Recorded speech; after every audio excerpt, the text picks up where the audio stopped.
Hi, Salome. It's great to have you. Thanks again for joining. To start, could you briefly introduce yourself and tell us about your journey in the startup and innovation ecosystem? Hello, everyone. Thank you for inviting me. It's a pleasure to be part of your interview. So my name is Salome Khachiauri. I'm currently the head of Startup Ecosystem Support Programs Department at Georgia's Innovation and Technology Agency, shortly called GITA. So over the past 10 years, I've been actively involving in shaping Georgia's innovation landscape and supporting growth of promising, scalable startups. So overall, my journey has been centered around building an innovation and tech ecosystem of my country and support and create programs that support innovative business like innovators and the startups, and also to empower entrepreneurs to start up their business ideas and basically help them grow beyond local markets. So global scale them their ideas. Great. Thank you, Salome. How would you describe Georgia's startup ecosystem today and what makes it unique for entrepreneurs? Well, first of all, Georgia's startup ecosystem is developing very dynamically and fast. So it's becoming increasingly visible, like both regionally and globally. So what we see today is like a strong combination of government support, also growing entrepreneurial talent, and increasing access to international markets. So what makes Georgia unique itself, in my view, is how agile and accessible the whole ecosystem is. So it's relatively small, which means that founders can quickly connect with key stakeholders, test their ideas, validate, and they can also move fast. So at the same time, the country itself offers a very business-friendly environment. So it's super easy to start up your business here. It just takes few minutes to establish a LLC and just start your business. On the other hand, Georgia is like a regional hub. So it's a bridge between Europe and Asia, which creates additional opportunities for expansion, both like on a regional and global markets. And we also have a very good collaboration experience that would be very helpful for any startup who wants to business in Georgia. Another very interesting mechanism, which is the recent, is Georgia's new tax incentive for innovative startups, which is designed for companies working on innovative products or solutions and services. They can get a tax incentives, basically 0% personal income tax for 3 years for companies who are doing startup activity. Also, this incentive can be extended for 10 years in total. And there are also another tax incentives for mid-sized companies, SMEs, and also those organizations which are actively involved in R&D, research and development. So overall, the ecosystem is made so that it's very agile and fast growing. And we think the Georgia would be a regional hub for the whole startup ecosystem. And from an industry perspective, which sectors or industries in Georgia currently offer the strongest opportunities for international entrepreneurs? Well, there are several sectors where we see particularly strong potential. ICT itself, like the software development, we have attracted many international IT companies to Georgia. They also have tax incentives for them. So we incentivize to attract this talent to Georgia. On the other hand, fintech is growing, it's emerging. AI was named one of the top priorities for the country. So we have many Georgian startups working in AI. Also, like agri-tech, biotech could have a potential. Also, hospitality sector, education tech. So the most of the programs you see within the country, they are like sector agnostic. So it's basically covers all the verticals. But I think the areas which I've named so far, I probably missed e-commerce is also going big. So basically all of these areas are quite interesting for collaboration in the country. And we also see lots of growing interest in creative industries and gaming sector too. So I see that there are great opportunities for cross-border collaboration, especially like with our regional partners and players. Very helpful. Thank you. And for entrepreneurs from other countries looking to enter Georgia, what should they know about the market and ecosystem?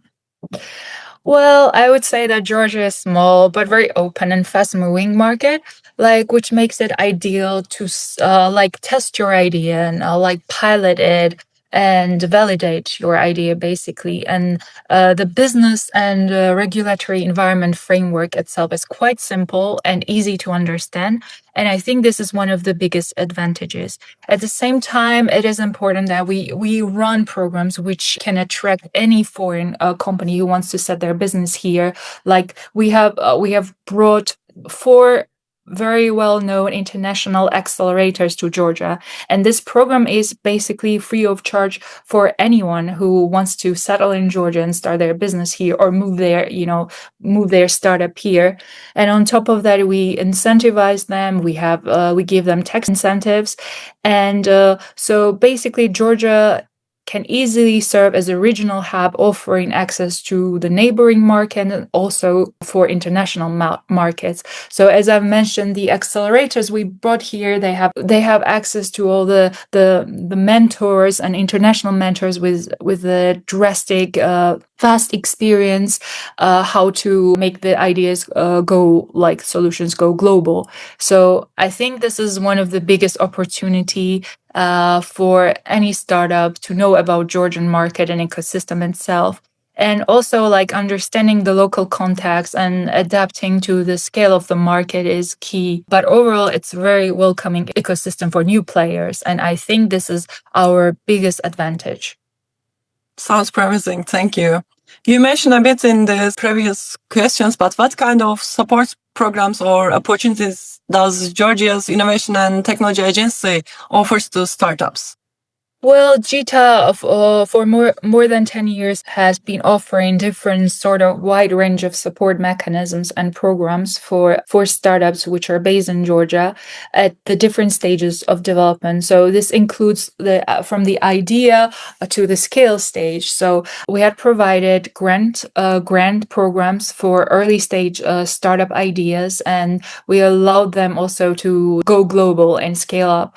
So as I've already mentioned, we have acceleration program here. We also have a regional grant scheme for regional startups in Georgia. We have brought 500 Global, which runs the regional accelerator here. We've built the whole infrastructure which supports the development through like tech parks and innovation centers in different regions of Georgia. Now we have built a big innovation hub in Kutaisi, which will be it will be a science museum there. There will be TUMO creative industry center. It will be a technology park. So this will be the combination of different programs that any person who is interested to move to Georgia, they can be part of it. So basically, another step we also do as a governmental organization is that we support startups to internationalize. We also help them to participate in global exhibitions and networking events and international programs. So basically, we also invest in training and capacity building initiatives, lots of like training programs for entrepreneurial skills and ICT skills. So this is how we also build a talent pool here in the country. So there are like wide range of support mechanisms that are available for any startup who's interested to settle in Georgia. Thank you. And before we wrap up, what advice would you give to founders who want to scale internationally? Well, my main advice would be that they should think globally from the very beginning if they want to expand and be successful on the global markets. And it's important to design a product in a way that can easily adapt to international markets. But of course, they need to validate their ideas on the regional markets too. I mean, some of the ideas are not meant to be like globally scaled. They could be just original ideas, but I think a big emphasis to succeed and to be able to compete globally would be that they still need to focus around like the globally scalable ideas. And I also think that founders should take advantage of local support programs because they reduce early risks, and it's a big opportunity, and they don't have to invest much in them except their time and effort. And it's also the great opportunity to hear feedback like from global experts and entrepreneurs. And also at the same time, I think it is very important to invest in their team build up and a leadership as they grow, because the team is one of the most important part of a startup. Usually investors look into teams, not into the idea and solution itself. And so I think founders from emerging ecosystems should see their background as strength, because you come from a small market, you know, their like lack of resources, but these environments also kind of foster resilience and creativity and also efficiency in founders. And I think that's a very valuable for competing globally. Thank you so much, Salome. It was very insightful conversation. I hope we can. My pleasure. Thank you you for inviting. Hope to see you again. Bye. Bye-bye.